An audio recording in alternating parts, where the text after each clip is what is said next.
Yan ang gusto ng Allah. So, pasalamat kayo sa Allah SWT. Inaabot sa inyo ang binigay ni Allah SWT para sa masjid niyo. Yan ang unang-una. At saka yung masjid ko, yan ang bahay ni Allah SWT. At ang bahay ni Allah SWT, una sa lahat, sinabi ko lang sa Allah SWT, ang nawabatong ng iman. Ibig sabihin, ano sinabi niya sa Maranao? Yung Brother Ahmad, ano sa Maranao? Takas mo lang, hindi ko maintindihan. Yung upload yun, napagkuparate. Yan. Hindi ko natindihan, pero yan. Ano yung sabihin niya? Ngayon, gusto ko sabihin, dapat, ang lugar ni Allah SWT, unang-unang malinis. Kasi yan ang bahay ni Allah. Isipan niyo, lahat pa rin may bahay. Lahat tayo malinis sa bahay namin. Hindi pwede kami tapon ng basura dito, tapon ng basura dyan. Kahit sa harap ng bahay mo, pag may natapon ng basura sa harap ng bahay mo, magagalit ka. At kung anong ugali mo sa bahay mo, yan ang tingin ng makatao sa iyo. Isipan nyo dito sa masjid. Pag ang makamuslim dito, tinatapon nyo, halimbawa, nagmimirihan na kayo sa labas. Tinatapon dito, tinatapon dyan. Ang mga Diyos, ang mga katinabay, ang mga kapatid. Isipan nyo anong gagawin ng may-ari ng tindahan. Ganyan bala ugali ng Muslim. Dumi-dumi, kinalat. So ang image niya, nako, hirap na ako. Ang kapitbahay ko dito, bahay nila, bahay ni Allah nila, bahay ng Diyos nila, simbahan nila, hihirapan ako sa kanila. Pero, yan ang image niya unang-una. Pero pag nakita niya, nagmirihan na kayo, kumain kayo, tinanggal niyo ng basura, lagyan na sa isang plastic, inaabot nyo sa kanya, anong? Katapon namin ng basura, basura kayo, naabala kami sa inyo. Saan namin lalagay ito? Doon. Sayang may-ari ng tindahan, kumano? Oo, maganda ba lang ugal ng Muslim? Hindi ba natutunan niya rin ang totoo sa mga taga-Mindanao? Mga gago, mga Israel, hindi naman totoo ba na ito? Tingnan mo ang bait ng tao. Yan bala ugaling Islam. Nakita niyo, sa maliit na bagay ito na yun, para naging dawa sa kanya.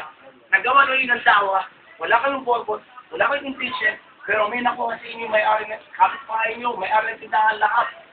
May nakuha silang punti galing sa nagawa niyo.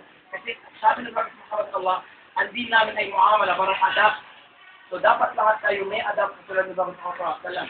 Ang halimbawa namin, Rasulullah sallallahu Muhammad. So dapat lahat tayo sumusunod sa gawa ng Prophet Muhammad. Yan ang gawa ng Prophet Muhammad sallallahu alaihi wasallam. Nagkaroon tayo ng disiplina dahil sa kanya. Nagkaroon tayo ng adab dahil sa kanya. Nagkaroon tayo ng akhlaq dahil sa kanya. So, pag may ginagawa tayong masama, yun ay image ng tao. Masama, halimbawa tayo. Pag nakita mong mga kapitbahay nyo, hindi Muslim. Puro dumi, puro bat, gande, puro inuman, puro lasing, puro... So, ang image mo, naku, napakahirap magkapitbahay ko. Pero pag nakita mo ang kapitbahay mo, mabukit na tao, araw-araw, good morning, good afternoon, batin siya kayo. Siyempre, matataas na respeto mo sa kanya. At mabibigyan ka sa ugali niya. So, sinabi ko Prophet Muhammad, ang din namin, ang Islam, depende sa ugali ng tao. So, kuha natin ang ugali namin. At sinabi ko Prophet Muhammad sallallahu alaihi wasallam, balighu anyo, pag narinig yung sinabi ko Muhammad, ang sagot niyo lahat, sallallahu alaihi wasallam. Bawat isang beses sinabi ko Muhammad, sabihin niyo sallallahu alaihi wasallam. Kasi sinabi ni Allah subhanahu wa ta'ala, sabi Prophet Muhammad sallallahu alaihi wasallam, ang maka, number one, malaking kuribot sa mundo, yan ang tao, naring ang pangalan ko, at hindi nagsasabi sallallahu alaihi wasallam. Ibig sabihin, tignan mo, kuribot ka pati sa salita. So, pag sinabi mo, sallallahu alaihi wasallam, bawat isang litra doon, malaking biyaya mo. So, isipan mo, sallallahu alaihi wasallam, ilang litra yan. Ang dami-dami litra yan eh. Bawat isang litra, malaking biyaya mo. So, dahil sinagot mo, sallallahu alaihi wasallam, malaking biyaya. Katulad, assalamualaikum warahmatullahi wabarakatuh. Alaikum assalam warahmatullahi wabarakatuh. Bawat isang letra, malaking biyaya nyo. So, ang sabi ng Prophet Muhammad, balighu anni walau ayah. Ibig sabihin, puruan yung mga tao, Muslim at hindi Muslim.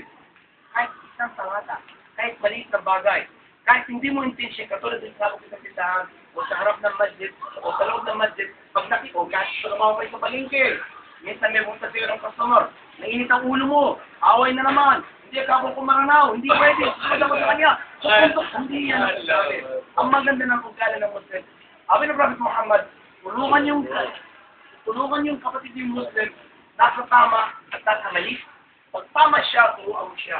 Tulungan mo siya. Pag mali siya, tulungan mo siya. At isipan mo, pag tinutulungan mo kapwa mo Muslim, ay hindi Muslim tumatigin sa'yo sa ugali niyo. Kung Muhammad sallallahu alaihi wasallam,